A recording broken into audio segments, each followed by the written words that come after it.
In situations where stricter controls over personnel are necessary, VigiControl allows you to create specific restrictions within the system. These constraints particularly deal with the proximity between guards. Let's envision a scenario to better understand this feature.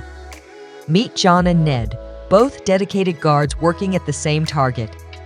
However, they've developed a habit of lingering at the bunker, neglecting their assigned patrol routes, leading to client complaints. Now, to address this, you can establish a restriction within the system. Let's say you set it up to trigger a notification when John's device and Ned's device are detected within a proximity of 15 meters. What does this mean for you?